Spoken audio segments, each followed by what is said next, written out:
Hoje iniciamos nascimento. Meus amigos, antes de falar do nascimento pessoal de um ser humano quando que ele nasce, vamos falar primeiro do nascimento do universo. Para nós, de acordo com a Torá, o universo não sempre existiu. Ele começou num certo momento. O universo, para nós, ele é finito. Ele não é infinito.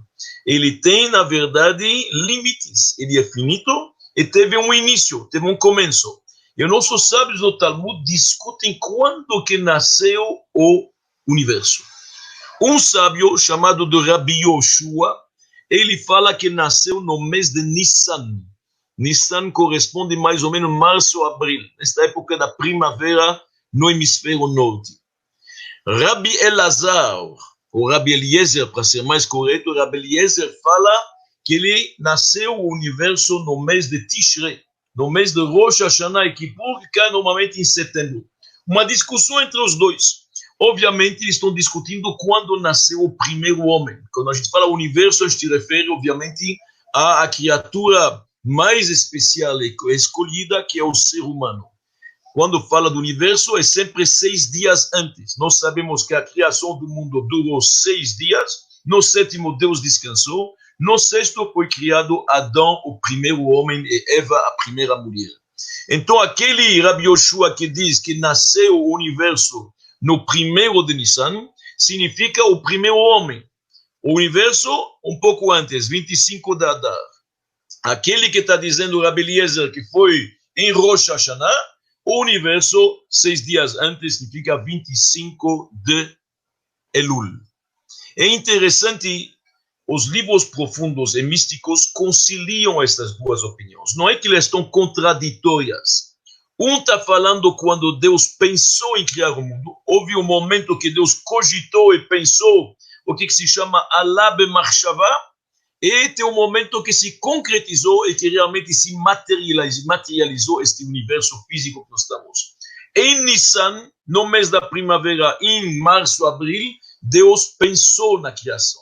Quando que ela aconteceu de fato? Aconteceu em setembro, no mês de Tishrei. No primeiro dia de Tishrei, Rosh Hashanah, foi criado o ser humano, o primeiro, Adão Arishon.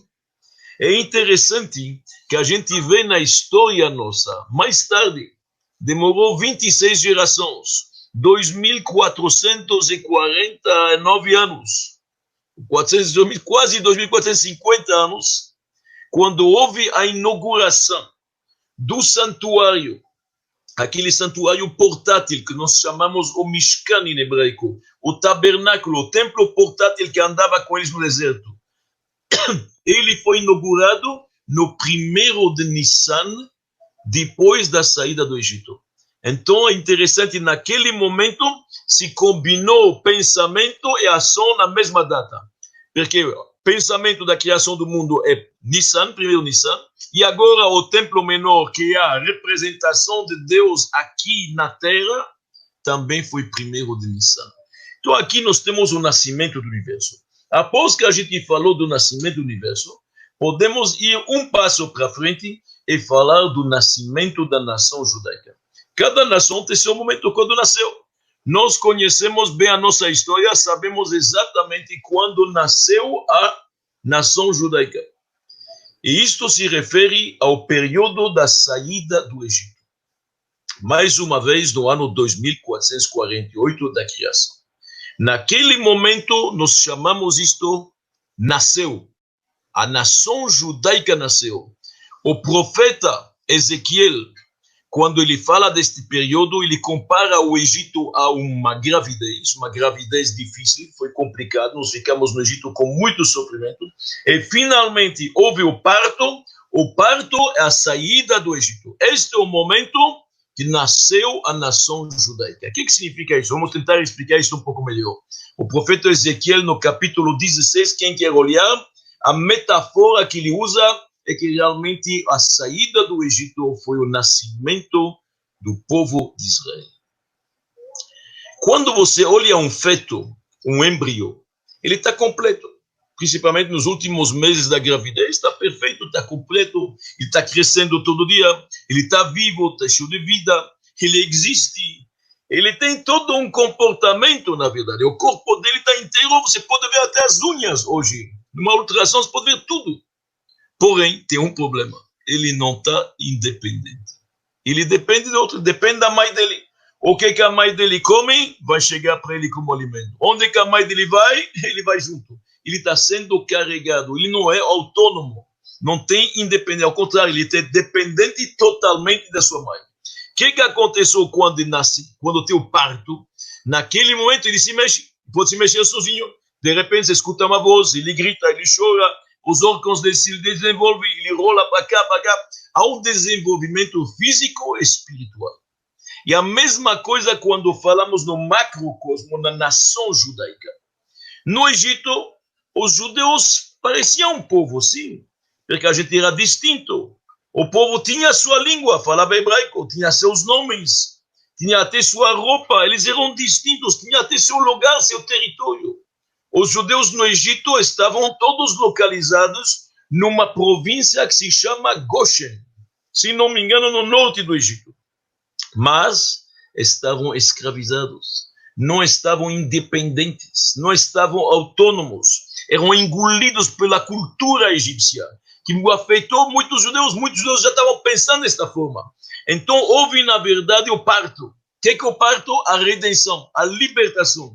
Naquele momento que Deus veio nos buscar, como consta na Torá o versículo Lakachat lo goi mikerev goi, Deus tirou uma nação do céu da outra nação para libertá-la. Naquele momento nós passamos da escravidão para a liberdade. E nós se tornamos um povo. Logo depois, com uma constituição, recebendo a Torá no Monte Sinai, finalmente Deus nos deu o que a gente já falou em outra palestra, a consciência do homem livre. Se tornamos livres na consciência. E Deus nos disse, vocês serão uma nação de sacerdotes. Então nasceu o povo judeu. Quando? Na saída do Egito. Este é o nascimento da nação israelita. E agora que nós fizemos esta introdução, do nascimento do universo e do nascimento de uma nação, podemos chegar ao ser humano. O ser humano também nasce.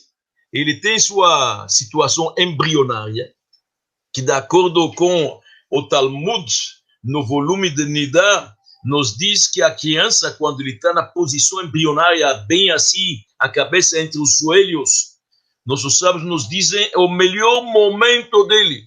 Não existe Sharui Batová Yoter, o melhor momento da vida, porque não tem preocupação. Tudo está dado para ele, todos os outros provêm para ele. Neste momento, espiritualmente, é como se fosse ter uma vela acesa na cabeça dele. Um anjo estuda com ele toda a Torá inteira, que ele vai precisar depois esquecer, na hora do nascimento.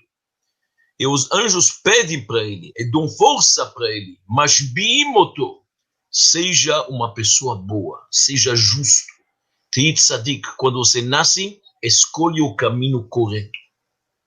E quando ele nasce, vem um anjo, dá uma pequena tapa, ele esquece, e agora vai ter que recuperar isso pelo próprio esforço. Mas este período da gravidez, ele é importante. E quando nasce a criança, esta é a maior alegria dos pais. Finalmente, a felicidade total, eles chegaram à plenitude. Não são apenas um casal, não é apenas um cônjuge e marido e mulher, mas agora é pai e mãe. A bênção divina chegou do terceiro sócio, como falamos, e finalmente nasceu a criança. É uma realização extraordinária. E não é apenas ele nasce, é um novo membro na família, é um novo membro na comunidade, eventualmente, onde ele vive, não importa que religião, que país, é um novo membro numa nação, há um novo ser humano. Nascimento significa, se a gente pode olhar isso filosoficamente, que esta pessoa que nasceu é importante para Deus. Ela vai fazer uma diferença. Muitas vezes a gente pergunta, mas o que eu posso contribuir? Uma pessoa simples, eu não sou nem um Einstein, nem um Mozart, nem um Rabi Akiva Lavdil, nem, na verdade, um Moshe Rabbeinu, um Moisés. O que eu posso fazer? Eu sou uma pessoa simples, simples sapateiro. O que eu posso fazer? Todo mundo é importante no plano divino. No grande projeto macrocósmico que Deus tem para este universo, cada peça é importante. Vai tentando tirar do motor alguma pequena peça, você vai ver o que acontece. Tenta num computador colocar uma vírgula errada nos códigos. Não funciona. Toda peça é importante. É como uma sinfonia. Deus tem uma sinfonia divina, que nós chamamos uma sinfonia cósmica. Cada instrumento de música é importante na sinfonia. Ninguém pode pensar que o violino é mais importante que um tamborim. Não. Tudo, conjunto inteiro, contribui para uma música agradável. E a mesma coisa nas criaturas. E quando nasce uma criança, significa ele é importante para Deus. Faz uma diferença. Deus faz questão que ele vive aqui, porque ele vai contribuir, vai acrescentar. Ele é importante para Deus. Esta alma que desceu agora no corpo, ela é importante. Ela não começa a descer apenas no. A alma começa a se investir em etapas, como falamos. Na hora da fertilização, um pouquinho. Principalmente o nascimento. E vai entrando mais até a idade de 13 anos para um menino e 12 anos para uma menina. Naquele momento, a alma divina entrou totalmente no corpo. Em outras palavras, é importantíssimo. O dia de nascimento é o momento que Deus confia a estes pais uma nova criatura que vem aqui para o mundo para contribuir, para acrescentar. Tem que, de vez em quando, pensar um pouco nisso. É interessante, a gente não pensa nisso. Então, aqui, nós temos uma palavra dos nossos sábios muito interessante. Haman, o grande antissemita, aquele precursor da solução final contra o povo judeu. Este homem que Deus nos livre, que quis aniquilar todos os judeus, sem exceção, homens, mulheres, crianças, idosos, recém-nascidos. Este Haman fez um sorteio. Qual é o melhor mês para acabar com o povo judeu? Imagina, ele consultou até, como se diz, feitiçarias e sortes e horóscopo. Qual seria o melhor mês para acabar com esta nação? De tanto não gostava do povo judeu. E a sorte que ele fez, os dados, etc., caiu no mês de Adar. E Haman, que conhecia um pouco o judaísmo, ficou felicíssimo. Por quê? O Adar é o mês que faleceu Moisés. Moshe Rabbeinu, o grande mestre, o homem que era o líder máximo do povo judeu, faleceu em Adar. Este é o melhor momento para acabar com eles. Se o líder faleceu, imagina eles, vai ser fácil. Mas os nossos sábios dizem que ele fez um erro, porque ele não sabia que Moisés também nasceu em Adar. No mesmo dia que ele faleceu, ele nasceu, o 7 de Adar. E olha a linguagem que fala os nossos sábios. O que dá Yom Haleda lechaper al Yom Hamita. O dia do nascimento é muito mais forte que o dia do falecimento. É o dia que ele está chegando com toda a energia divina para contribuir, para fazer sua missão. Então, este é um momento muito, muito importante e realmente tem que ser comemorado. Por isso, faço questão, talvez, um pouco de falar como uma pessoa tem que se comportar no dia do nascimento. Já que o momento que Deus resolveu que ele vai nascer como um ser independente, aqui, alma dentro de um corpo, para poder fazer algo e agir e ser proativo, tem que ser comemorado. Primeira coisa, a pessoa, no dia do aniversário dele, ele tem que expressar a gratidão a Deus que ele existe, que Deus o deu a vida. Afinal, Deus é o dono da vida. Ele que insufla a vida nos seres humanos. Primeira coisa, todo dia tem que agradecer que a gente está aqui. Modé Ani, a primeira palavra que nós falamos de manhã, Deus, obrigado por me devolver a alma. Mas do dia do aniversário, que mais um ano de vida, que terminou e entra um segundo, agora é um terceiro e assim diante, sem dúvida, é o momento que uma pessoa tem que se concentrar e agradecer a Deus por mais um ano de vida e pedir muito mais saúde, mais energia, mais força. Da mesma forma que quando teve o nascimento da nação israelita, se festeja cada ano, tem a festa da Páscoa, tem o Pesach, que nos lembra a saída do Egito, e fazemos todo um cerimonial com toda a família e narramos a saída do Egito. Quando tem o nascimento do indivíduo, também tem que ser festejado. Chama os amigos, os parentes, e agradece, e se faz algo. Quando o povo de Israel saiu do Egito, o que fizeram? Receberam sobre si os mandamentos divinos, cumprir a Torá, fazer, na verdade, a vontade divina. A mesma coisa, o dia de nascimento é um dia bom para boas decisões, boas resoluções, principalmente no campo espiritual. fazer algo a mais cada ano, a receber sobre si, tentar se esforçar, ver o que ele pode fazer para o bem dos outros, servir na direção horizontal ou semelhante, ou vertical, o Criador. Este é o momento de fazer algo bom. É o momento de fazer uma caridade, estudar um pouco de Torá. O dia de nascimento é um dia muito, muito importante para boas resoluções, bom comportamento. E tem que ser festejado. Tem que ser festejado. Com parentes, com amigos.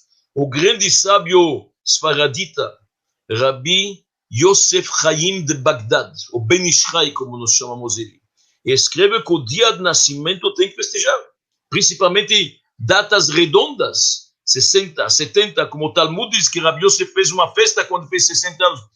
O dia de aniversário, ele fala que tem que pegar uma fruta nova, ou uma roupa nova e fazer uma bênção Shechiam, que Deus me deu vida para chegar nesse momento. Então, em outras palavras, não pensar, tem alguns que pensam aniversário, uma festa secular, faz uma balada. Não, o dia de aniversário é muito importante. Deus te dá mais um ano de vida, dá mais força. Tem que ser festejado com boas decisões e sempre, na verdade, acrescentar algo. É o interessante, os nossos sábios nos dizem que o dia de aniversário, a sorte da pessoa brilha mais. Em hebraico, o mazal dele, a sorte dele, está, na verdade, mais forte. De onde se aprende isto? Se aprende isto uma Gemara no Yerushalmi, interessante, o Yerushalmi Rosh Hashanah, que diz o seguinte: quando o povo de Amalek atacou o povo de Israel no deserto, logo depois da saída do Egito, e foram derrotados por Josué, por Moisés e assim diante. Mas naquele momento que eles atacaram, os amalequitas eram feiticeiros. Então eles procuraram como pode, pelas estrelas, fazer algo que os judeus vão ser derrotados. O que eles fizeram? Eles escolheram soldados que era o dia de aniversário deles. Porque o dia de aniversário a pessoa está muito forte. A sorte dele está mais forte. Acontece que Moisés, obviamente, com a bênção divina, sabia disto e instruiu Josué e Yoshua como fazer para vencer esta guerra defensiva, porque fomos atacados. Mas aqui o Talmud Jerusalém deduz que no dia do aniversário, uma pessoa, a sorte dele está mais forte. Mazaló governa. Então, repetir o que nós falamos.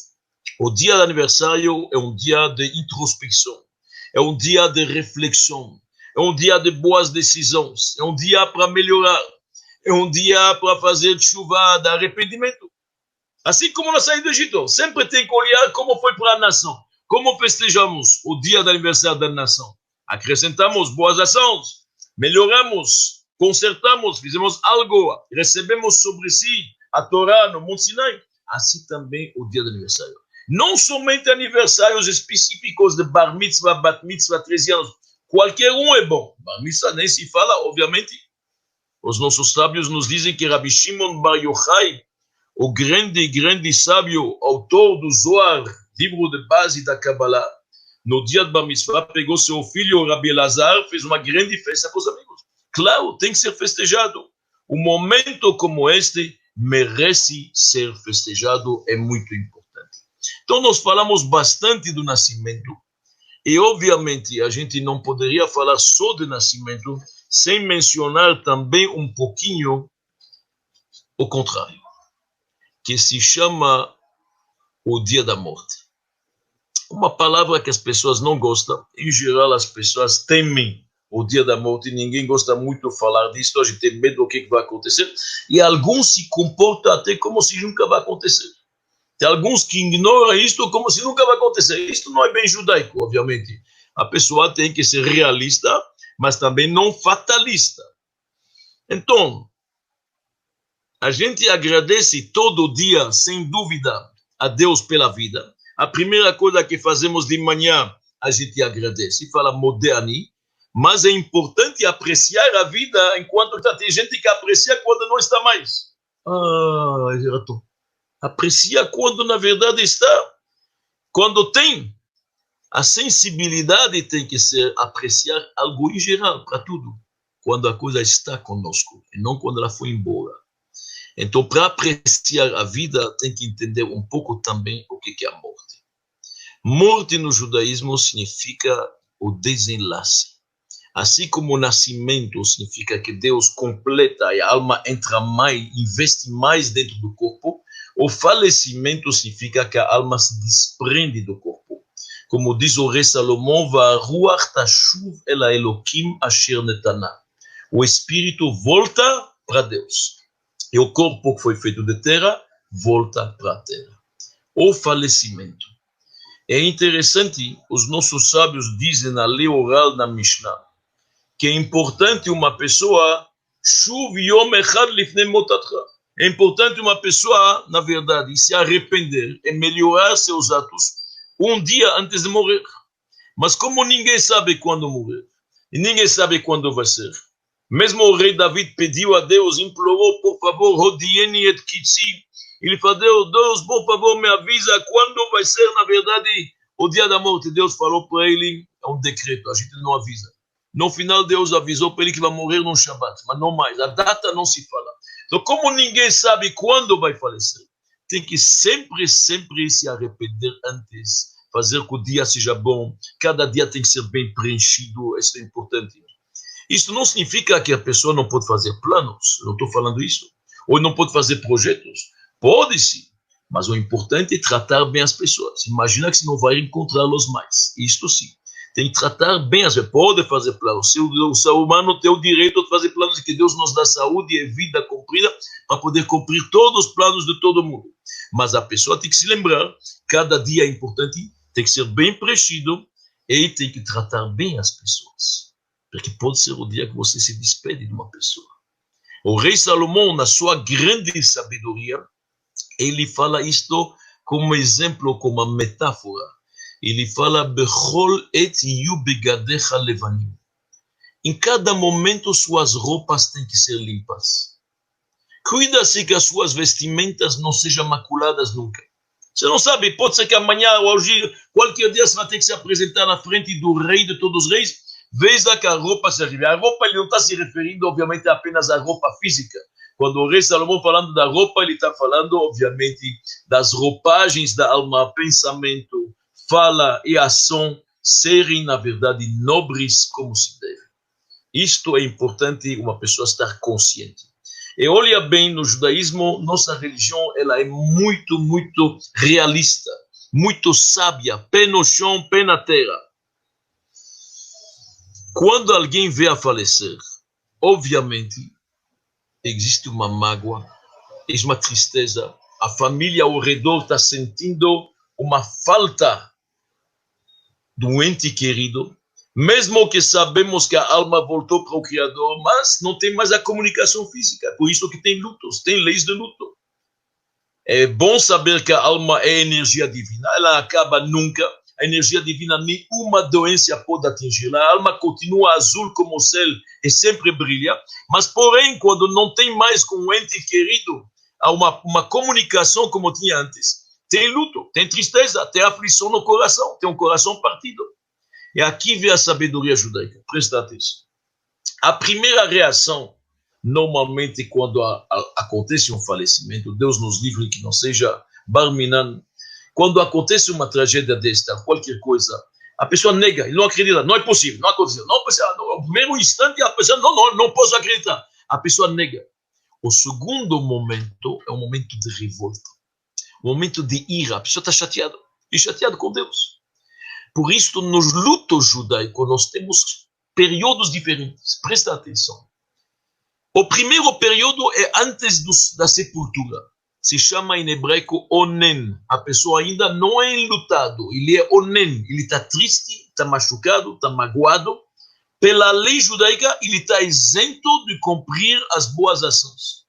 Ele não tem obrigação de falar o Shema, que é uma reza diária. Não tem obrigação de colocar tefilim, ou talit, coisas desse tipo.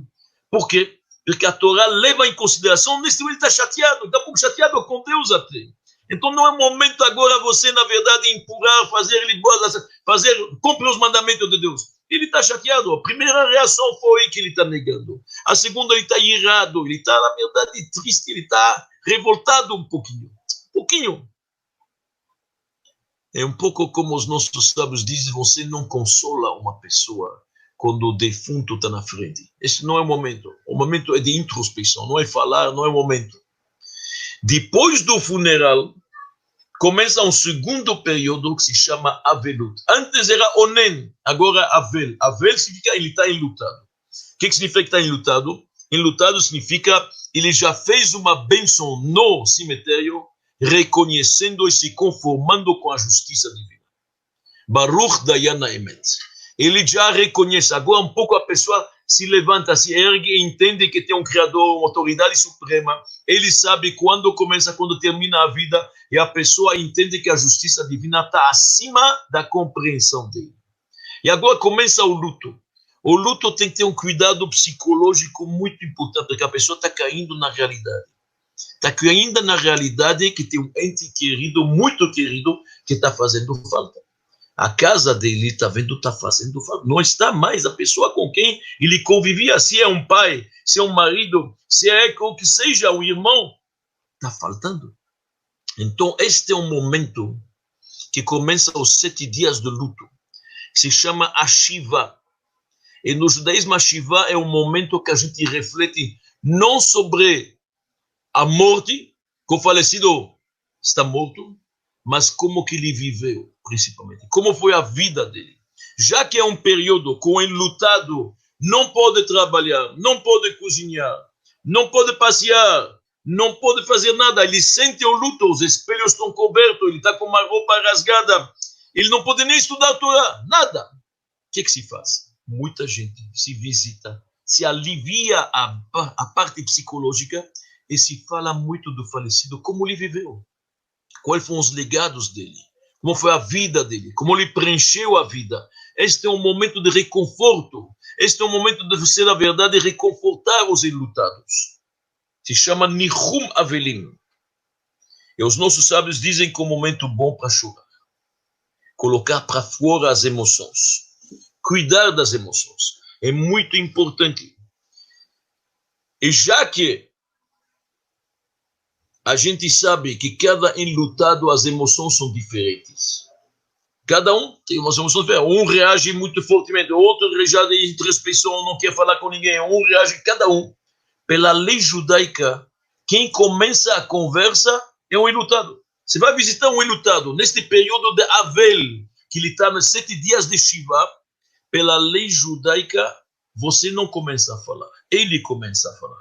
Deixa ver, ele quer uma conversa alegre, vai ser alegre. Ele quer falar baixo, vai ser baixo. Ele não quer falar, vou respeitar o silêncio dele. Nós temos que respeitar a individualidade, as emoções dele, a dor dele. Então deixa ele ver como que ele quer esta conversa. Superficial, profunda, ele quer detalhes como que era a vida antes. Deixa ele falar. Ele começa a conversa. Esta é a lei judaica. Depois disto, dos 7 dias, tem uma volta devagar à vida, volta ao trabalho, volta à sociedade, devagar ele vai voltando. E os nossos sábios, eles explicam isso de uma forma muito interessante, são etapas. O judaísmo, como disse, é muito realista. Nos 3 primeiros dias, um enlutado não cumprimenta e não responde ao cumprimento. Alguém cumprimentou ele, ele não precisa responder. A partir do 4º dia, ele já responde. Alguém falou algo, ele responde. Com a cabeça, ele responde. Alguém deu a mão, ele dá a mão. Após os 7 dias, ele já pode cumprimentar. São etapas de volta à vida. Respeitando sempre o luto, respeitando a mágoa, respeitando a aflição da pessoa, do indivíduo. Isso é muito importante. E então, a pessoa volta para a vida e o judaísmo nos ensina a não se lutar demais. Tem que deixar a alma subir, é a vontade de Deus, tem períodos, tem 3 dias de choro, 7 dias de luto, 30 dias não corta o cabelo, 11 meses de Kadish para o pai. Tem um período que tem que ser respeitado, mas não mais que isso. Sem lutar demais, seria também, a verdade, a gente discutir a vontade do Supremo Criador.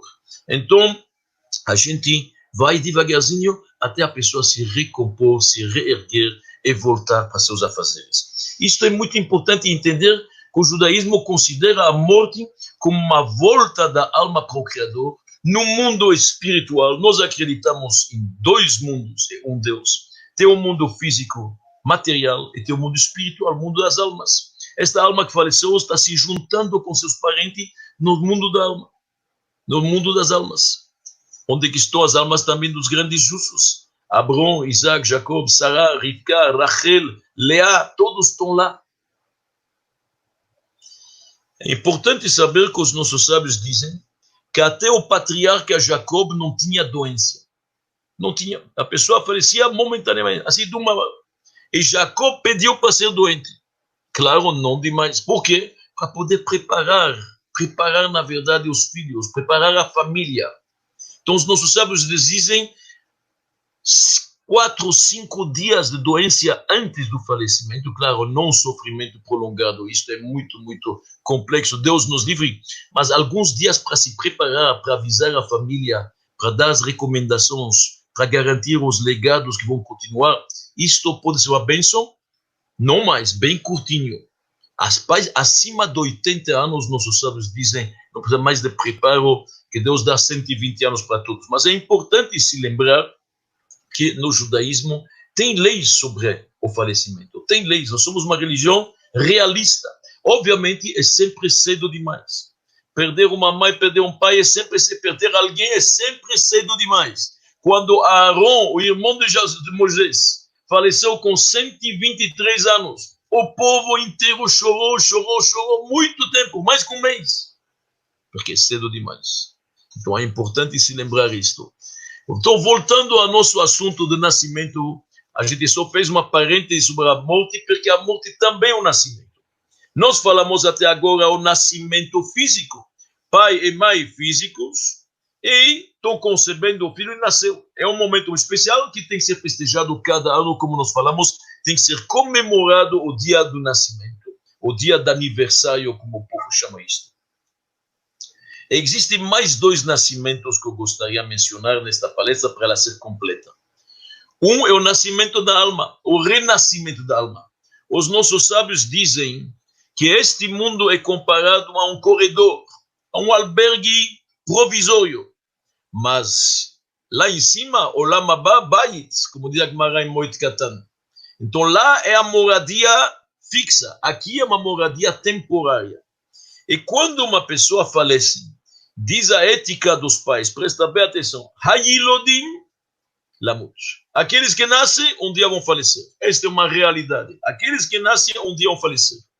Mas aqueles que falecem, olha bem a linguagem, Hametim Lechayot. É para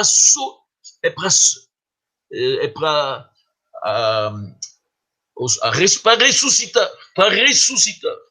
Só aqui tem 2 explicações. Aqueles que morrem vão ressuscitar, como veremos daqui a pouco, mas existe também para a alma ressuscitar. A alma, enquanto que ela está dentro do corpo, ela está limitada. A alma é energia divina.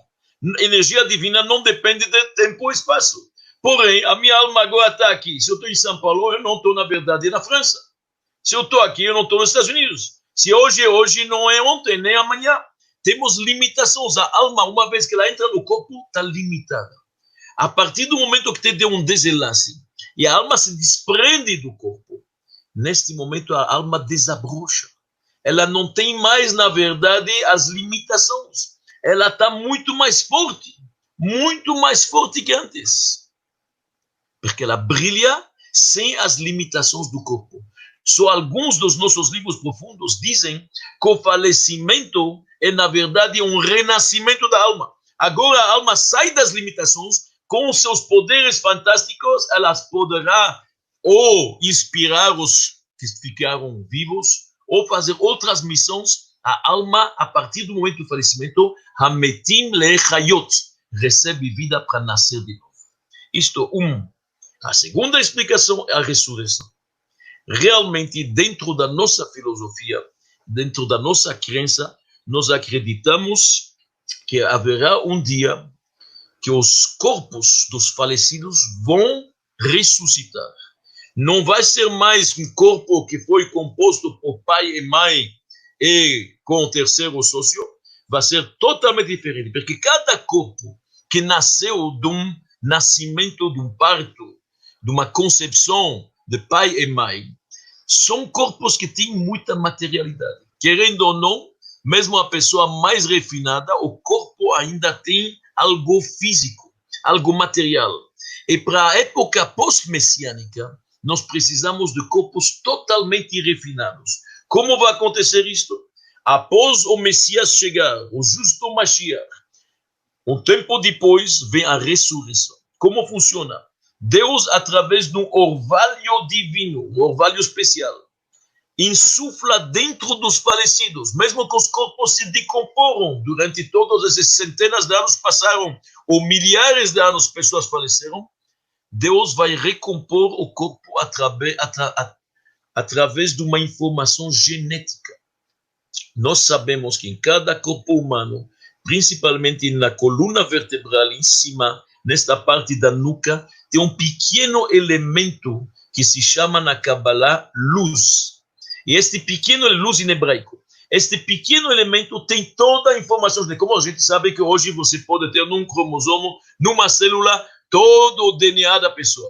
Então, neste pequeno elemento, que está toda a informação genética, a partir dele, este elemento nunca se decompõe, pode passar anos e milênios, Deus vai recompor os corpos. Literalmente vão reviver os corpos. Devagarzinho, ossos, pele, sistema de artérias e veias, tudo isso devagar vai se recompor. Exatamente como está na profecia de Ezequiel. Se você olha a profecia dos ossos ressecados de Ezequiel, exatamente este cenário vai acontecer. Mais uma vez, os corpos devagarzinho, e Deus vai insuflar nesses corpos. Agora, o corpo não é mais composto pelos pais, ele é composto pelo próprio Criador. Isto é a ressurreição dos mortos, seus pais. Então, os corpos estão com uma refinação total, uma pureza, uma santidade extraordinária. Isso se chama em hebraico mezukar, totalmente. E agora eles são capazes de ter uma vida eterna. Exatamente como era Adão antes do pecado. Adão, antes do pecado, era uma criatura feita por Deus, composta por Deus, um corpo refinadíssimo. Depois do pecado, perdeu este brilho. Mas é exatamente desta forma. Então, existe um outro nascimento, bem diferente do nascimento físico, que é o nascimento, na verdade, da ressurreição. Só acho que me parece que nós, nesta palestra, falamos todos os tipos de nascimento. Começamos o nascimento do universo, depois nós vimos o nascimento de uma nação, o nascimento do indivíduo, nós vimos o nascimento da alma quando ela desabrocha e sai do corpo, e nós vimos o nascimento que ocorrerá, se Deus quiser, na ressurreição dos mortos na época messiânica. Meus amigos, para terminar, vamos lembrar que se o nascimento é tão importante, é tão maravilhoso, é um dia tão especial que precisa ser comemorado, que Deus nos dá vida, energia e força e saúde para fazer tanta coisa, imagina o mérito dos pais. Mais uma vez falando, o mérito dos pais de ter filhos. É uma coisa extraordinária, é um presente, é um privilégio que Deus está nos dando. Não existe uma liderança maior que os pais, uma bênção maior que poder trazer filhos para o mundo. Filhos saudáveis, abençoados por Deus. Isto é extraordinário, extraordinário. Nossos sábios dizem que o nome mãe, que é ela que carrega, afinal, quem carrega esta gravidez e que é a grande social-sim, junto com os dois outros, obviamente, é a mãe. E o nome em hebraico da mãe é Ima. Ima é um diminutivo que a gente usa, mas o nome bíblico é Em. Em é Aleph Mem. E Aleph Mem, na história judaica, estas duas letras representam o máximo dos nossos líderes, tanto no exílio como na redenção. Presta atenção. Vamos pegar Aleph e Mem. Quando a gente estava no Egito, quando nossa nação começou, apenas começou, quem eram os líderes? Aleph, Aharon, Mem, Moisés, Moshe. Aleph, Mem, Aaron e Moshe eram os líderes máximos. Quando a gente estava no exílio, sofrendo na Pérsia as perseguições de Haman, quem eram os nossos líderes? Esther, Aleph, Esther, mesma letra começa. Mordecai, o justo, o líder, Mem. As duas letras, A e M em português. Aleph e Mem, de novo, representa. E quando chegará o Messias, a época da redenção, se Deus quiser, e voltar para uma época messiânica, extraordinária. Quem serão os líderes? Eliyahu, o profeta Elias, Aleph, e Mashiach, Mem, Messias, Mem. So, Aleph e Mem representam a liderança máxima do povo de Israel. E isto é o nome de uma mãe, porque não existe liderança maior que uma mãe. Fantástico. Mãe e pai, obviamente. Quando o judaísmo fala de mãe e pai. Então é extraordinário este mérito de poder dar nascimento a uma criança que vai crescer e com certeza vai contribuir para este mundo. O mais importante então de tudo isto é se lembrar, agradecer e preencher a vida. Já que Deus nos dá, preencher o dia bem, da melhor forma possível. Cada dia tem que ser bem preenchido, como a gente falou, com muito conteúdo, com boas ações, tanto na direção horizontal como vertical. É por isso quando a gente quer desejar para alguém vida longa, é isso que desejamos para todo mundo, o costume em hebraico é falar orech yamim, que você tenha dias compridos. O que significa dias compridos? Dá para incompridar o dia? É 24 horas o dia. Dias compridos significa dias bem preenchidos. Este é o desejo que a gente tem para todo mundo. Como está escrito sobre o patriarca Abrão. Abraham Zaken ba bayamim. Abrão era velho e preencheu bem os dias. Que possamos preencher bem os dias e logo ter uma época melhor, se Deus quiser. Muito obrigado.